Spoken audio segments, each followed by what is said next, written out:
3 durante la travesía Mala Poesía Secretos. Durante la travesía de 12 semanas entre 63, 19 y 1, 40, 20, Loken llegó a la conclusión de que Sinderman lo evitaba. Lo localizó finalmente en las interminables estanterías de la sala de archivo tercero. El iterador estaba sentado en una silla telescópica, examinando textos antiguos guardados en uno de los estantes altos de los anexos traseros más lóbregos del archivo. Allí no había una gran actividad, no se veían servidores apresurados cargados con libros, y Loken supuso que el material catalogado allí era de poco interés para el estudioso corriente. Sinderman no lo oyó acercarse. Estaba absorto en el estudio de un manuscrito viejo y frágil, con la lámpara de lectura de la silla telescópica inclinada sobre el hombro izquierdo para iluminar las páginas. «Hola», susurró Loken. Sinderman miró abajo y lo vio. Se sobresaltó ligeramente, como si despertara de un sueño profundo. «Gabriel», susurró. «Un momento». El iterador volvió a colocar el manuscrito en su sitio en el estante, pero había varios libros más apilados en el cesto de la silla. Mientras volvía a guardar el manuscrito, las manos de Sinderman parecieron temblar. Tiró de una palanca de latón situada en el brazo del asiento y las patas telescópicas se plegaron con un susurro entrecortado hasta que se encontró al nivel del suelo. Loken alargó la mano para ayudarlo a mantener el equilibrio cuando abandonó la silla. «Gracias, Gabriel». «¿Qué hace aquí dentro?», preguntó Loken. «Bueno, ya sabe. Leer». «¿Leer qué?». Sinderman lanzó lo que a Loken le pareció una mirada ligeramente culpable a los libros del anaquel de su silla. ¿Culpable o avergonzada? «Lo confieso», dijo Sinderman, «he estado buscando solaz en un material antiguo y terriblemente pasado de moda. Literatura preunificación, y algo de poesía. Unos simples retazos solitarios, pues queda tan poco, pero encuentro cierto consuelo en ello». «¿Puedo?», inquirió Loken señalando el cesto. «Desde luego». El capitán se sentó en la silla de latón, que crujió bajo su peso, y sacó algunos de los viejos libros del cesto lateral para examinarlos. Estaban raídos y manchados, incluso a pesar de que era evidente que a algunos los habían vuelto a encuadernar o les habían cambiado las tapas antiguas antes de archivarlos. «La edad de oro de la poesía sumaturiana», dijo Loken. «Cuentos populares de la vieja Moscovía». «¿Qué es esto?». «Las crónicas de Ursh». «Narrativa exuberante y relatos sanguinarios, con alguna pizca ocasional de excelente composición lírica». Loken sacó otro libro grueso. «Tiranía del Pan Pacífico», leyó, y le dio la vuelta a la tapa para ver la portada. Un poema épico en 9 cantos que exalta el mandato de Nathan Dume. Suena bastante árido. Es algo crudo y enérgico, y bastante obsceno en algunas partes. La obra de poetas sobreexcitados que intentaban convertir el tema de su propia época desdichada en mito. Le he tomado bastante cariño. Leía cosas por el estilo de niño. Cuentos de hadas de otros tiempos. ¿Unos tiempos mejores? «Terra, no», exclamó Sinderman, muy azorado. «Unos tiempos terribles, una época violenta y hostil en la que nos deslizábamos hacia el fin de la especie, sin saber que aparecería el emperador y pondría el freno a nuestra caída cultural en picado. Pero lo consuelan. Me recuerdan mi niñez. Eso me consuela». «¿Necesita consuelo?», preguntó Loken, devolviendo los libros al cesto y alzando los ojos hacia el anciano.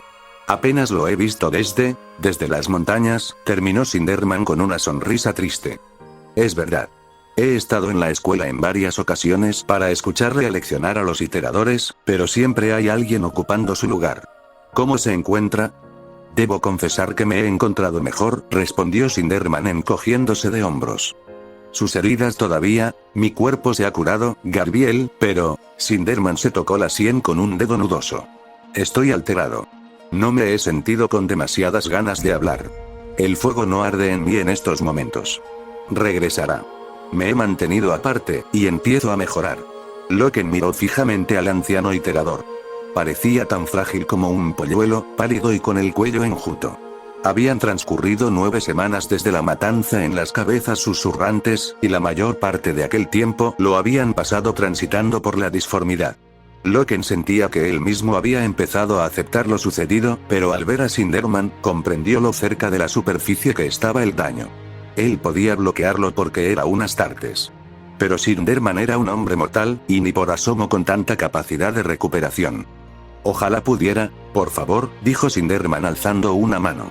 El señor de la guerra en persona tuvo la amabilidad de hablar conmigo sobre ello, en privado. Comprendo lo que sucedió, y entiendo mejor las cosas. Loken abandonó la silla y dejó que Sinderman ocupara su lugar. El literador se sentó, agradecido. Me mantiene cerca, comentó Loken. ¿Quién lo hace? El señor de la guerra. Me trajo a mí y a la 10ª con él en esta operación solo para tenerme cerca. Así puede vigilarme. Debido a que he visto lo que he visto. Porque he visto lo que la disformidad puede hacer si no tenemos cuidado. En ese caso, nuestro amado comandante es muy sabio, Garbiel. No solo le ha dado algo en lo que ocupar su mente, también le ofrece la oportunidad de volver a forjar su valor en combate. Todavía lo necesita. Sinderman se puso en pie otra vez y renqueó a lo largo de los estantes de libros por un momento, pasando la delgada mano por los lomos. Por su modo de andar, Loken supo que ni por asomo se había recuperado tanto como afirmaba. Parecía volver a estar ocupado con los libros. El lobo lunar aguardó unos instantes. Debo irme, anunció. Tengo deberes que atender. Sinderman sonrió y despidió a Loken moviendo los dedos en una especie de parpadeo. Me ha gustado volver a hablar con usted, dijo Loken. Hacía ya mucho tiempo. Es cierto. Regresaré pronto. En un día o dos. Lo oiré instruir, tal vez. Tal vez esté en condiciones de hacerlo. Loken sacó un libro del cesto. ¿Estos le proporcionan consuelo, dice usted? Sí. ¿Puedo tomar uno prestado? Si lo devuelve. ¿Qué tiene ahí? Sinderman se acercó arrastrando los pies y cogió el tomo de las manos del otro. ¿Poesía sumaturiana? No creo que sea lo que le va. Pruebe con este, sacó uno de los otros libros del cesto de la silla. Las crónicas de Ursh. 40 capítulos, que exponen en detalle el reinado salvaje de Calagan. Este le gustará. Muy sangriento, con gran número de muertos. Deje la poesía para mí. Loken echó un vistazo al libro y luego se lo metió bajo el brazo. Gracias por la recomendación. Si le gusta la poesía, tengo alguna para usted. ¿De veras? Uno de los rememoradores. Ah, sí, Sinderman asintió. Carcassi. Me dijeron que había respondido por él. Fue un favor a una amiga. ¿Y por amiga, se refiere a Mersadie Oliton? Loken lanzó una carcajada. Me dice que se ha mantenido aislado estos últimos meses, y sin embargo lo sigue sabiendo todo sobre todo. Es mi trabajo. Los subalternos me mantienen al tanto. Tengo entendido que la han mimado un poco como su rememoradora personal. ¿Está eso mal? En absoluto. Sinderman sonrió. Así es como se supone que debe funcionar. Utilícela, Garbiel. Deje que ella lo utilice a usted. Un día, tal vez, habrá libros mucho más buenos en los archivos imperiales que estas pobres reliquias. Iban a enviar lejos a Carcassi. Organicé que se quedara en período de prueba, y parte del acuerdo fue que debía entregarme todos sus trabajos. Yo no entiendo nada de todo ello. Es poesía. Yo no sé nada de poesía. ¿Puedo pasársela a usted? Desde luego. Loken dio media vuelta para marcharse. ¿Cuál era el libro que volvió a guardar? Preguntó. ¿Cómo? Cuando llegué tenía algunos tomos en el cesto de ahí, pero también estudiaba otro, con suma atención, me pareció. Lo devolvió a los estantes. ¿Qué era? Mala poesía, respondió Sinderman.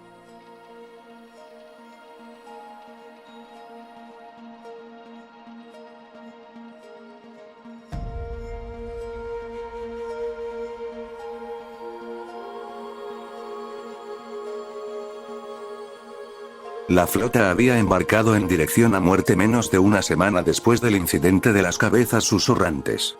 Las solicitudes de ayuda que se retransmitían se habían vuelto tan insistentes que cualquier debate sobre qué empresa acometía la 63ª expedición se convirtió en una cuestión puramente teórica. El señor de la guerra ordenó la partida inmediata de 10 compañías bajo su mando personal, dejando atrás a Bárbaras con el grueso de la flota para supervisar la retirada general de 63-19. Una vez que se eligió a la 10ª compañía como parte de las fuerzas de auxilio, Loken se encontró demasiado ocupado con los febriles preparativos del viaje para dejar que su mente pensara demasiado en el incidente. Resultaba un alivio estar ocupado. Había que reasignar formaciones de escuadras, seleccionar reemplazos de entre el noviciado de la legión y conseguir asistentes. Tenía que encontrar hombres para llenar los huecos en las escuadras Ellebora y Brakespur, y eso significaba examinar a jóvenes candidatos con detenimiento y tomar decisiones que cambiarían vidas para siempre. ¿Quiénes eran los mejores? ¿A quién se debía dar la oportunidad de ascender a la categoría de Astartes total? Turgadón y Aximand ayudaron a Loken en aquella tarea solemne, y él agradeció sus contribuciones. Pequeño Horus, en particular, parecía poseer una perspicacia extraordinaria con respecto a los candidatos. Vio auténticas virtudes en algunos que Loken habría descartado, y defectos en otros que a Loken no le desagradaban. El capitán empezó a apreciar que Aximand se hubiera ganado su puesto en el Mournival gracias a su pasmosa precisión analítica. Loken eligió limpiar las celdas dormitorio de los difuntos él mismo. Vipus y yo podemos hacer eso, dijo Torgadón. No te molestes. Quiero hacerlo, respondió Loken. Debería hacerlo. Déjalo, Tarik, intervino Aximand. Tiene razón. Debería hacerlo. Loken sintió por primera vez que realmente le caía bien pequeño Horus.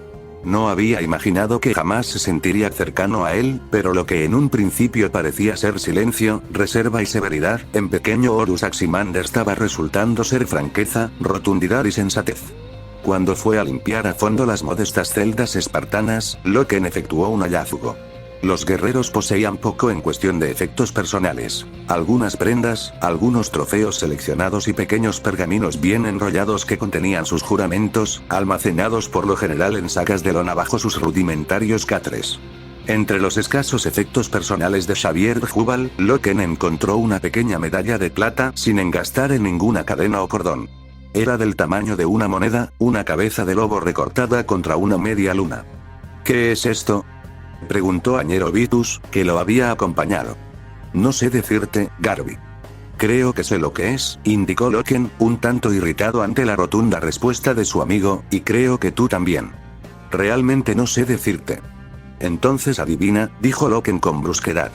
De repente, Vipus pareció muy absorto en examinar el modo en que la carne de su muñeca cicatrizaba alrededor del implante potenciador que se le había colocado. Ñero, podría ser una medalla de logía, Garby, respondió Vipus sin darle importancia. No puedo asegurarlo. Eso es lo que pensé, dijo Loken, e hizo girar la medalla de plata en la palma de la mano. Jupal era miembro de una logia, ¿verdad? ¿Y qué si lo era?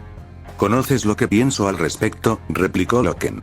Oficialmente no existían logias de guerreros, ni ninguna otra clase de fraternidad, entre el Adeptus Astartes.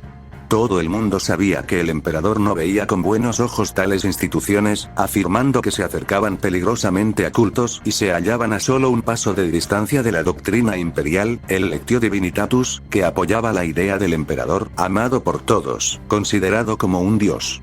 Pero las logias fraternales sí que existían entre los Astartes, ocultas y secretas. Según los rumores, habían estado activas en la 16 Legión desde hacía mucho tiempo. Unas 6 décadas antes, los Lobos Lunares, en colaboración con la 17 Legión, los portadores de la palabra, habían acometido el acatamiento de un mundo llamado Davin. Un lugar salvaje. Davin lo había controlado una notable casta guerrera, cuya salvaje nobleza se había ganado el respeto de los Astartes enviados a pacificar sus dominios en guerra. Los guerreros davinitas habían gobernado su mundo mediante una compleja estructura de logias guerreras, sociedades casi religiosas que habían venerado distintos depredadores locales. Mediante ósmosis cultural, las legiones habían absorbido discretamente las prácticas de las logias. Loken había preguntado en una ocasión a su mentor, Sinderman, respecto a ellas.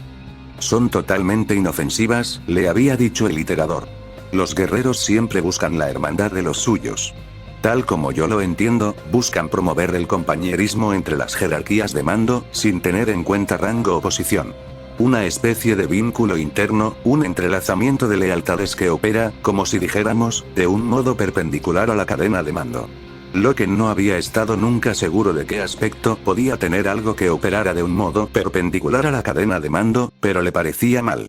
Mal, por lo menos, en el hecho de que era deliberadamente secreto y, por lo tanto, engañoso. Mal, en el hecho de que el emperador, amado por todos, no las aprobaba. Desde luego, había añadido Sinderman, no puedo decir realmente si existen. Reales o no, Loken había dejado muy claro que cualquier Astartes que quisiera servir bajo su capitanía no debería tener nada que ver con ellas. Jamás había existido el menor indicio de que nadie en la 10ª estuviera involucrado en actividades de logias. Pero ahora había aparecido la medalla.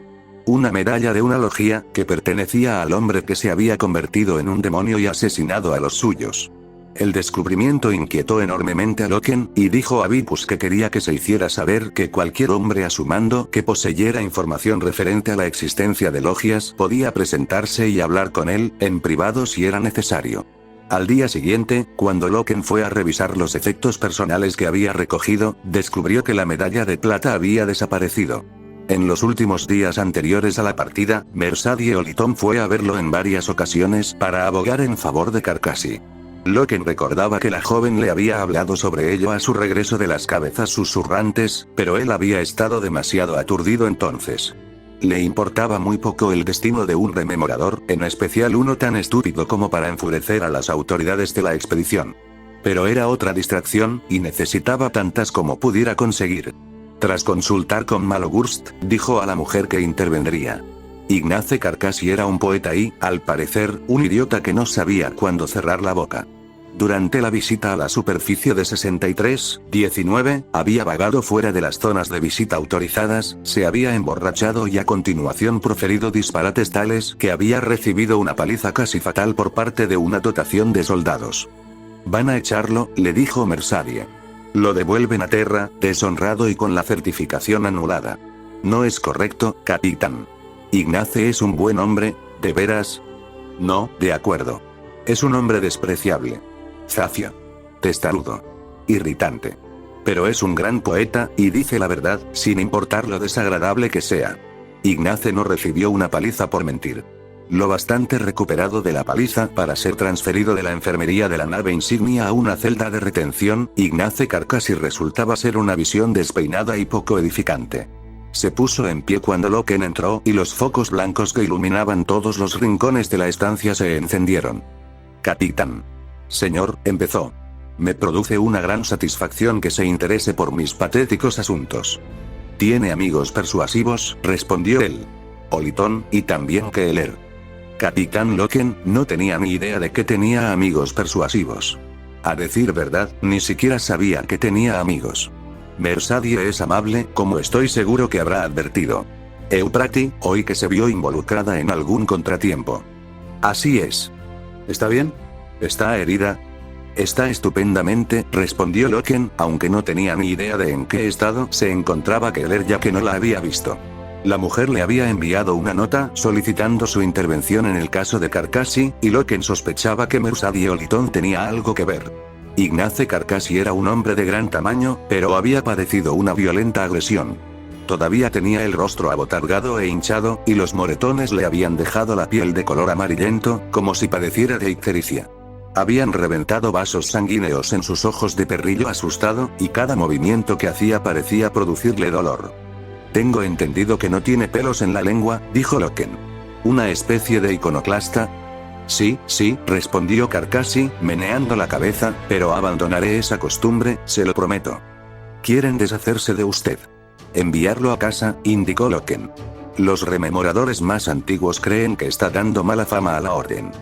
«Capitán, podría darle mala fama a cualquiera solo con colocarme a su lado». Aquello hizo sonreír a Loken. Empezaba a gustarle aquel hombre. «He hablado con el palafrenero del señor de la guerra sobre usted, Carcassi. Existen posibilidades de concederle un período de prueba. Si un Astartes con rango superior, como es mi caso, aboga por usted, podría quedarse con la expedición».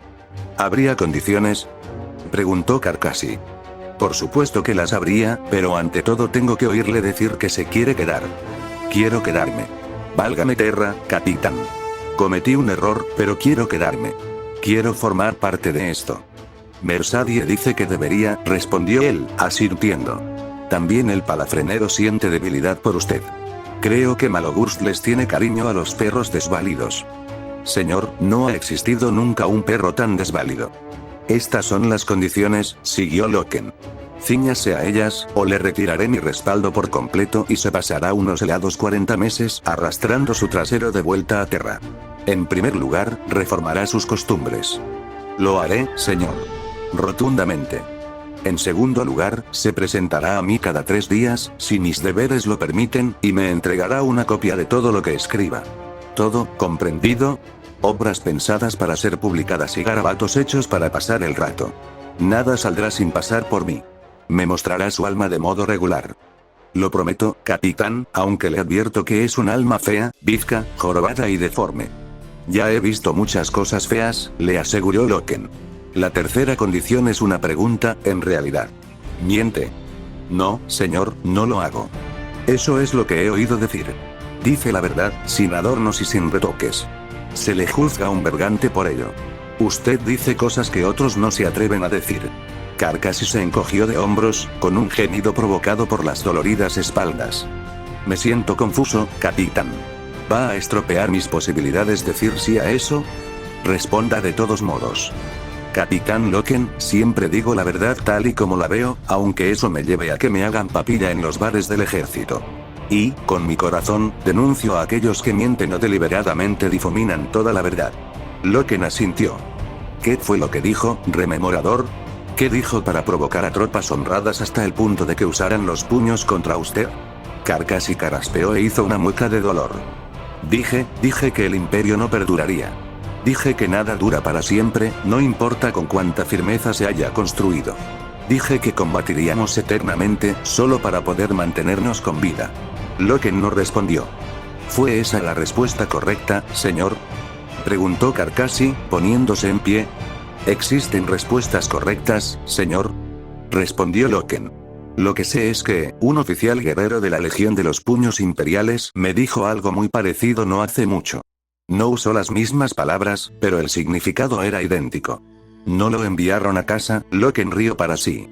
En realidad, ahora que lo pienso, sí lo enviaron, pero no por esa razón.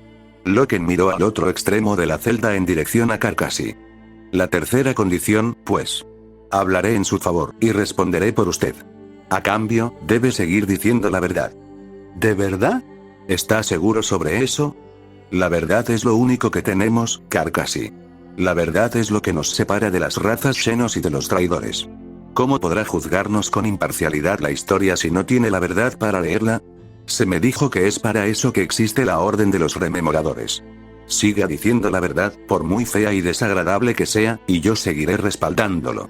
Tras su extraña y desconcertante conversación con Kirill Sinderman en los archivos, Loken se encaminó a la sala-galería situada en la parte central de la nave insignia donde los rememoradores habían tomado por costumbre reunirse. Como de costumbre, Carcassi lo aguardaba bajo la alta arcada de la entrada a la sala. Era el lugar de encuentro habitual que habían acordado. De la amplia estancia situada al otro lado surgían sonidos de risas, conversaciones y música. Mucho personal, en su mayoría rememoradores, pero también algún miembro de la tripulación y ayudantes militares, iban y venían afanosamente a través de la arcada en grupos que charlaban ruidosamente. La sala de la galería, una de las muchas a bordo del inmenso buque insignia diseñadas para reuniones multitudinarias, alocuciones y ceremonias militares, había sido entregada a los rememoradores para su uso exclusivo una vez que se reconoció que no se los podía disuadir de celebrar reuniones sociales y festejos. Resultaba de lo más indecoroso e indisciplinado, como si se hubiera permitido montar un carnaval en las austeras salas de la magnífica nave. Por todo el imperio, las naves de guerra llegaban paulatinamente a acuerdos similares a medida que se amoldaban a la incómoda novedad de transportar grandes comunidades de artistas y pensadores libres con ellos. Por su misma naturaleza, a los rememoradores no se los podía regimentar ni controlar tal como se podía hacer con la dotación militar de la nave. Aquellas gentes tenían un insaciable deseo de reunirse, debatir y jaranear, y al concederles espacio para su propio uso, los jefes de la expedición podían al menos limitar sus tumultuosas actividades. La sala había recibido el nombre de El Refugio, y adquirido una reputación poco recomendable. Loken no deseaba pasar a su interior, y siempre quedaba en encontrarse con Carcassi en la entrada. Le resultaba muy extraño escuchar carcajadas incontroladas y música desenfadada en las solemnes profundidades del espíritu vengativo. Carcassi saludó respetuosamente con la cabeza cuando el capitán se acercó a él. 7 semanas de viaje habían servido para curar bien sus lesiones, y los cardenales habían desaparecido casi por completo. Entregó a Loken un fajo de hojas impresas con su último trabajo. Otros rememoradores, que pasaban en pequeñas camarillas, observaron al capitán Astartes con curiosidad y sorpresa. Mi trabajo más reciente, dijo Carcassi. Como acordamos. Gracias. Le veré aquí dentro de 3 días. ¿Hay algo más, capitán?, indicó el rememorador, y entregó a Loken una placa de datos. El capitán la activó con el pulgar. Unas pictografías aparecieron en la pantalla, imágenes bellamente ejecutadas de él y la 10ª compañía reuniéndose para embarcar. El estandarte. Las columnas. En una, efectuaba el juramento de combate ante Targost y Sedirare. El Mournival. Euprati me pidió que le diera esto, dijo Carcassi. ¿Dónde está?, preguntó Loken. No lo sé, capitán, respondió el rememorador. Nadie la ha visto deambular por ahí. ¿Se ha recluido desde? Las cabezas susurrantes. ¿Qué le ha contado sobre eso? Nada, señor. Dice que no hay nada que contar. Dice que el primer capitán le dijo que no había nada que contar. Tiene razón respecto a eso. Son imágenes magníficas. Gracias, Ignace. De las gracias a Keller de mi parte. Las guardaré como un tesoro. Carcassi hizo una leve inclinación de cabeza e inició el regreso al interior del refugio. Carcassi. Señor. Cuide de Keller, por favor. Por mí. Usted y Oliton. Asegúrense de que no esté sola demasiado a menudo. Sí, capitán, lo haré. A las 6 semanas de viaje, mientras Loken instruía a sus nuevos reclutas, Aximand fue a verlo. Las crónicas de Ursh, murmuró, reparando en el libro que Loken había dejado abierto junto a la esterilla de entrenamiento. Me gusta, respondió Loken. Me divirtió cuando era niño, replicó Aximand. Es vulgar, no obstante. Creo que es por eso que me gusta, contestó Loken. ¿Qué puedo hacer por ti? Quería hablar contigo, indicó Aximand, de un asunto privado. Loken frunció el entrecejo. Aximand abrió la mano y mostró una medalla de plata de una logía. Me gustaría que escucharas esto con imparcialidad, dijo Aximand una vez que se retiraron a la intimidad de la sala de armas. Como un favor hacia mí. ¿Sabes lo que pienso de las actividades de las logias? Se me ha hecho saber. Admiro tu pureza, pero no existe ninguna malicia oculta en la logía. Tienes mi palabra, y espero que, por ahora, eso tenga algún valor. Lo tiene. ¿Quién te habló de mi interés? No sé decirte. Garbiel, hay una reunión de la logía esta noche, y me gustaría que asistieses como mi invitado. Nos gustaría aceptarte en nuestra fraternidad. No estoy seguro de querer que me acepten en ningún sitio. Aximand asintió. Comprendo.